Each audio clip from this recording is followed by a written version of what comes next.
And Republican Congresswoman Martha McSally will debate on October 15th. McSally agreed yesterday that Sinema agreed to appear back in September.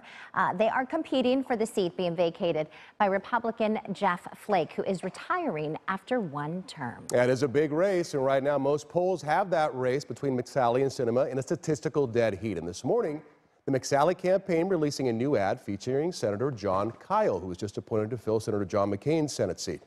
Both Congresswoman McSally and Senator Kyle joined us live on the phone this morning. And before we begin, I want to point out that as soon as we confirmed this interview yesterday, we reached out to Kyrsten Sinema's campaign to offer her equal time, and she declined to appear here on AZAM this morning, said she may do so at a later date. So, Senator, Congresswoman, thank you so much for joining us this morning. You're welcome. Good nice morning. Talking with you. So let me start with you, Senator. This new ad basically is just you talking about Congresswoman McSally. Why did you feel it was important for you to step forward and do this? Well, because it's an important race, and because I know Martha very well. She actually worked in my Senate office when she was a major in the U.S. Air Force. She was detailed to the U.S. Senate and did a lot of good work for me on intelligence and national security matters. So what does an endorsement mean like this to your campaign, Congresswoman? I would imagine it's pretty big. Senator Kyle, a very popular figure here in Arizona.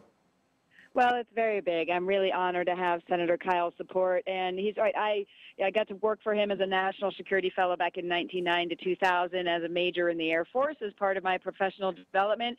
Known him for now 19 years, and he is well respected in Arizona as our senior statesman, being willing to step up and serve again in the Senate. And I think, especially in this political environment, hopefully people can break through and see that testimonies matter, endorsements matter, and Senator Kyle saying that he supports me should really be important for people as they're making up their mind for this consequential Senate race. I'm really honored to have his support.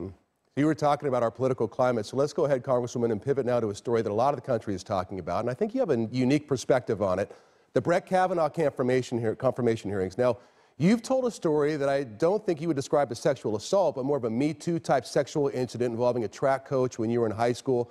That track coach strongly denied it ever happened. And with that experience, what was going through your mind as Christine Blasey Ford testified and when Judge Kavanaugh responded? Well, their voices both needed to be heard. And as a survivor myself of the abuse in high school and assault in the military, this is very personal to me. But we also have due process. And I think the Judiciary Committee has done a good job to make sure the opportunity for the facts to be out there and a process to make a good decision moving forward. So they're still in the middle of that, and we'll see how it unfolds. I know this is a tough question to answer, but with the information we have right now, if you were sitting in the U.S. Senate, would you vote Judge Kavanaugh up or down? With the information we have right now, again, my heart goes out to Dr. Ford. I would vote yes on Judge Kavanaugh. And Senator Kyle, you served as the judge's Sherpa, basically helping him through the early stages of his confirmation. When you were listening to this testimony, did it change your opinion of Judge Kavanaugh? No, it did not. I got to know him quite well over the 5 or 6 weeks that we visited with all of the senators who interviewed him. While we still need to await the latest FBI investigation to see if there's anything new and significant that would be disqualifying, unless there is something like that, no, I would continue to support him.